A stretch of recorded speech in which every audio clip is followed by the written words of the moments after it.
নাই তো, তার মানে ও কাউকে ইলেকট্রন দেয়ও নাই, কারোর কাছ থেকে ইলেকট্রন নেয়ও নাই।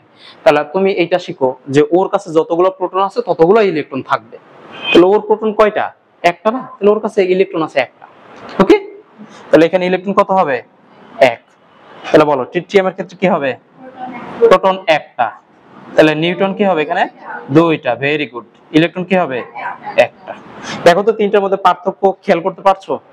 দেখো তো প্রোটন সংখ্যা সেম কিনা।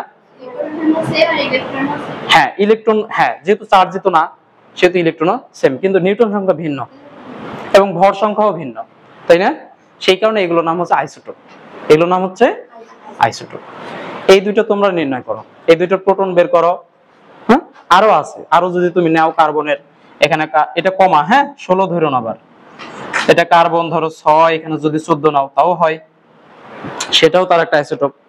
আরো আইসোটোপেরও एग्जांपल আছে। আমরা যদি অক্সিজেনের ক্ষেত্রে নিতে পারি, আমরা অক্সিজেনের 8 16, আচ্ছা এখানে আরো লিখো প্রয়োজন, এগুলো তোমরা মনে রাখবা। 8 8 দুগুণে 16, তারপর অক্সিজেনের 8, তারপরে কত এটা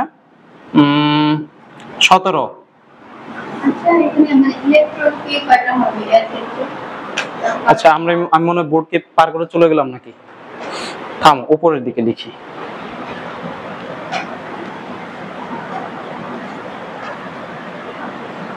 এটা মুছে দিলাম সংজ্ঞা।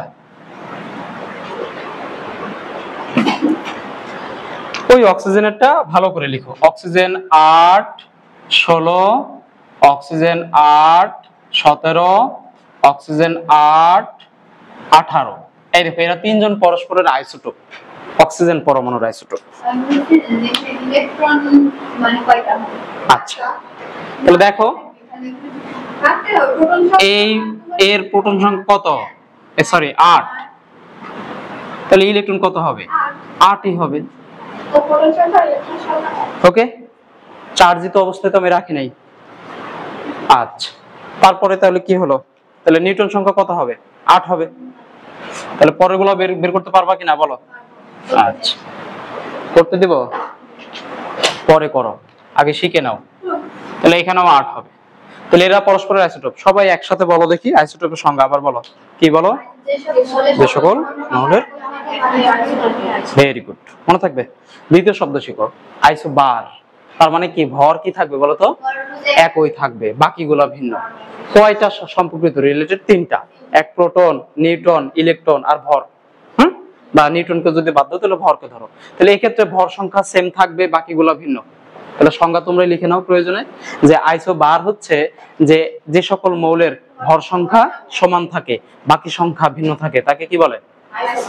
তো আগে মাথার মধ্যে নিয়ে নিতে, হ্যাঁ কোনোভাবেই যেন ভুলে না যাও। তিনটা শব্দ তো,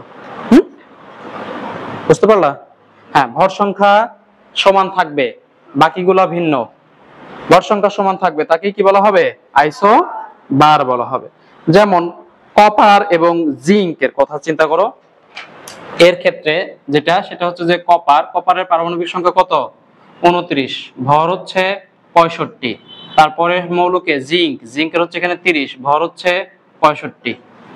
এরা দুইজন পরস্পর। একটা বিষয় খেয়াল করেছো যে আইসোটোপের ক্ষেত্রে অন্য পরমাণুর সাথে খুব কমই, তাই না? ওদের নিজেদের মধ্যে ভ্যারিয়েন্ট তৈরি হয়েছে, হ্যাঁ, কিন্তু ভরের ক্ষেত্রে অন্য পরমাণু চলে আসছে। এটা একটা কপার আর এটা একটা জিঙ্ক, দুটাই আলাদা আলাদা মৌল, কিন্তু তাদের ভর সংখ্যা সেম, তাদের ভর সংখ্যা সেম, প্রোটন সংখ্যা ভিন্ন।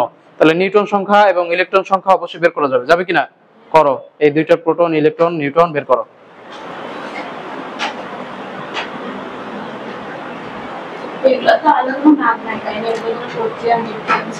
না না, এগুলোর আলাদা কোনো নাম নাই। এটার নাম কপার, এটার নাম জিঙ্ক। ওকে, আচ্ছা এখানে আরেকটা শব্দ আমি রেখে গেছি, সেটা হচ্ছে যে এই যে H2 যেটা ছিল না, একটু খেয়াল করো, ওটা একটু পরে উঠাও। এই যে ডিউটেরিয়াম যেটা, এটা কিন্তু ডি দিয়েও প্রকাশ করা যেতে পারে, ডি 1 2 এইভাবে, হ্যাঁ। আর এইটা দিয়ে তোমরা D2O পড়েছো না? D2O, এই D2 হচ্ছে ভারী পানির সংকেত না?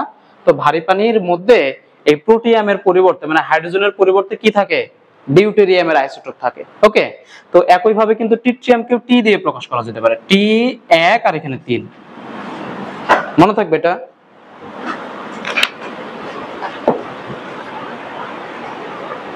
তাহলে ভর সংখ্যা সেম। আরো কিছু উদাহরণ এখানে নিয়ে নাও, সেগুলো হচ্ছে যেমন কার্বন এবং নাইট্রোজেনের কথা হতে পারে।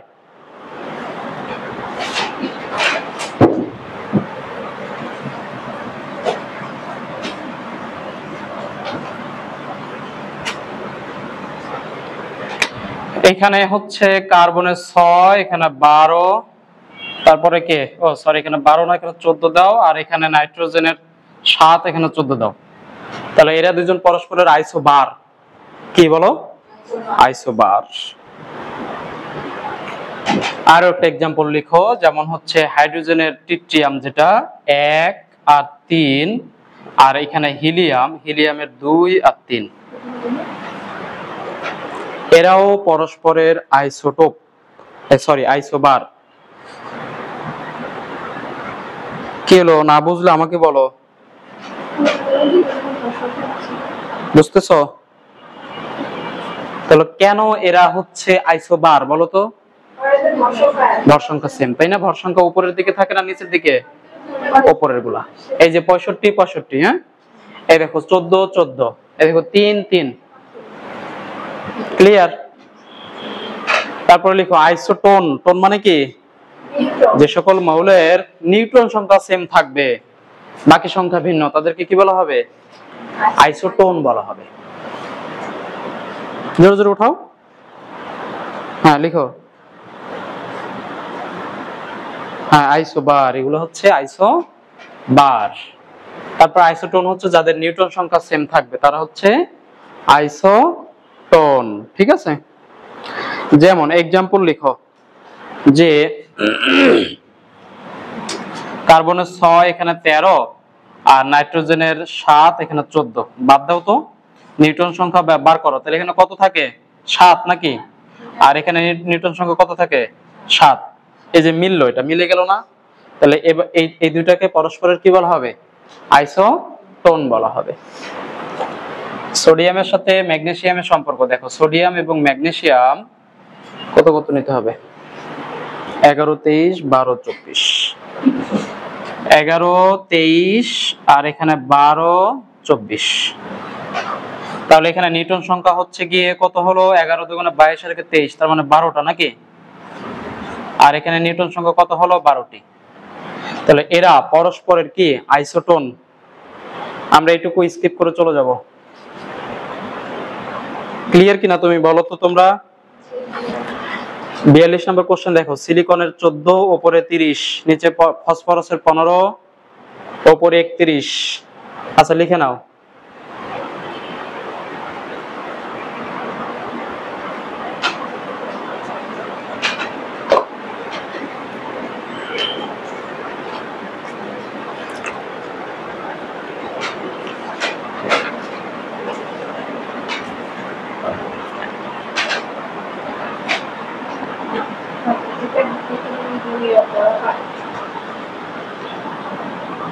দেখো 42 নম্বর কোশ্চেনটা দেখো কি বলছে। পরস্পরের কি হবে এরা বলো দেখি? আইসোটোন হবে। কেন? কারণ ভর সংখ্যার মধ্যে মিল নাই, আছে? তাহলে তো ওইটা অপশন আগেই বাদ। নিচে প্রোটন সংখ্যা তো দেওয়াই আছে, মিল নাই, তাহলে তোমরা এমনিতে এলিমিনেশন। এটাকে বলে প্রসেস অফ এলিমিনেশন, পিওপি। কি বলে? পিওই। ওকে, প্রসেস অফ এলিমিনেশন। এলিমিনেশন মানে বাদ দেওয়া। তোমরা আগে সংখ্যা খুঁজতে যাবে না। অপশন তো 4টা নাকি? 3টা বাদ দিয়ে দিলে থাকে কয়টা? তাহলে আর চিন্তা করার দরকার নেই, যেহেতু তোমাদের পরীক্ষার এক্সামে কিন্তু কি থাকবে? সময়কেও তোমরা কন্ট্রোল করতে হবে, তাই না? সো খুবই দূরদর্শিতার সাথে তোমাদেরকে এমসিকিউ গুলো পূরণ করতে হবে, আর তার জন্য প্র্যাকটিস দরকার। ওকে, তাহলে পিওই পদ্ধতিতে তোমরা বাকিগুলোকে বাদ দিয়ে শুধুমাত্র একটা অপশনকে চুজ করে নিতে পারবা। আরো বেশ কিছু কোশ্চেন এখানে দেওয়া আছে, তাই না? দেখো আর কি দেখতে হবে বলো? পারবা না? এগুলো পড়লে পারবা কিনা? আচ্ছা, পরের টপিকে আমরা চলে যাই। দেখো তো এখানে পরমাণুর মডেল সম্পর্কে যে থমসনের পাম্প পুডিং মডেলের কথা বলা আছে, এটা তোমরা মনে রাখবা। হ্যাঁ, যিনি এই প্রথম কথা ধারণা দেন তার নাম হচ্ছে থমসন। ওকে, তার মডেলের নাম কি? Pump pudding. পুডিং বলতে যে পুডিং বানাও না, তার মধ্যে বাদাম যেভাবে ছিটিয়ে দেয়, হ্যাঁ, বা কিশমিশ যেভাবে ছিটিয়ে দেয়, তো উনি ধারণা করতেন যে একটা পদার্থের মধ্যে ওইভাবে নিউক্লিয়াস গুলোকে ছিটিয়ে দেওয়া আছে। সেটা। আচ্ছা, ওইটা তারপরে কি আছে বলতো? রাদারফোর্ডের পরমাণুর সাথে কি আছে? সোনার পাতের উপর আলফা কণার বিচ্ছুরণ, তাই না? এটার ব্যাপক আলোচনা আছে, আমরা ওইদিকে যাব না। তারপরে আহ, কালকে তো আমরা ইয়া সম্পর্কে রাদারফোর্ডের পরমাণু মডেল সম্পর্কে আলোচনা করেছি কিনা বলো তো? যে উনি যখন পরীক্ষা করেন তখন তার ওই পাশে একটা পর্দা রাখেন, সেই পর্দাটা কি দিয়ে তৈরি বলো দেখি? জিঙ্ক সালফেট, মনে থাকবে? আচ্ছা, কতগুলা কণার মধ্যে একটা কণা বিপরীত দিকে ফিরে আসে, সেটার সংখ্যা কত? 20,000। 20,000-এর মধ্যে একটা কণা বিপরীত দিকে ফিরে আসে। নিউক্লিয়াসের আবিষ্কারক কে? রাদারফোর্ড। হ্যাঁ, প্রোটনের আবিষ্কারক কে বলো? রাদারফোর্ড। প্রোটনের আবিষ্কারক রাদারফোর্ড। পড়োনি তোমরা না ভাষায়? পড়ছো না কেন বলো দেখি? তোমাদের কি তাই এইভাবে ইয়া করলে তো তোমরা পারবে না, ক্লাসের পরে পড়ে নিবা, দুইটাই পড়তে হবে তোমাদের, ঠিক আছে না? আচ্ছা, দেখো আমরা আজকে তাহলে নিলস বোরের পরমাণু মডেল নিয়ে আলোচনা করব। ওকে,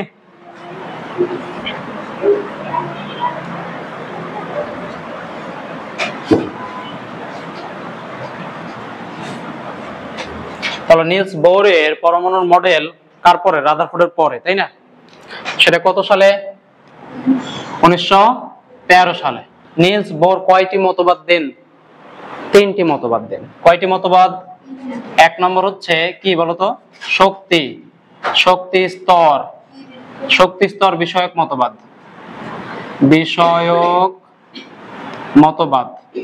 দুই নম্বরটা কি? কৌণিক ভর বেগ বিষয়ক মতবাদ। 3 নম্বরটা হচ্ছে কি বলতো? বিকিরিত শক্তি, নাকি? হ্যাঁ, শোষিত বা বিকিরিত শক্তি। শোষিত বা বিকিরিত বিকিরণ বিষয়ক। এই 3টা মতবাদ। ওনার মতবাদ কয়টি? 3টি।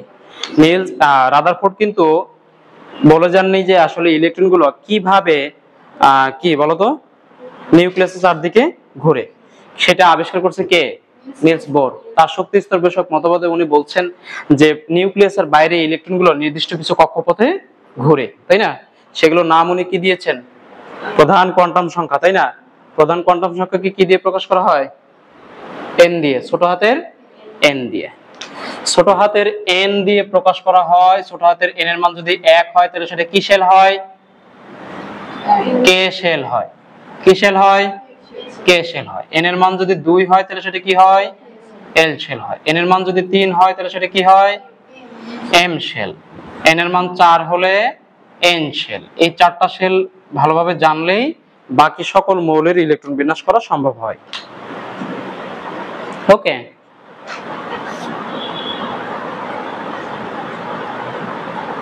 তাহলে এবার আসে কি যে ইলেকট্রন ধারণ ক্ষমতা। বলো দেখি কে শেল কয়টা ইলেকট্রন ধরে? 2টা। হ্যাঁ, আচ্ছা, ইলেকট্রন ধারণ ক্ষমতা নির্ণয়ের জন্য একটা সূত্র আছে, সেটার নাম কি? 2n²। তাহলে আমি n এর মান কত বসাবো এখানে? যদি আমি কে শেল চিন্তা করি তাহলে n এর মান 1 বসাবো, তাহলে 2টাই হয়। তারপরে তুমি যদি এল শেলের জন্য চিন্তা করো তাহলে কি হবে? 2 তার মানে 2 দুগুণে 4, 4 দুগুণে 8। দ্বিতীয় কক্ষপথ, এগুলো মুখস্থ করে ফেলতে হবে। দ্বিতীয় কক্ষপথ কয়টা ইলেকট্রন ধরে? 8টা। তৃতীয় তাহলে কত হবে? 16টা। 18টা। এন শেল কত হবে?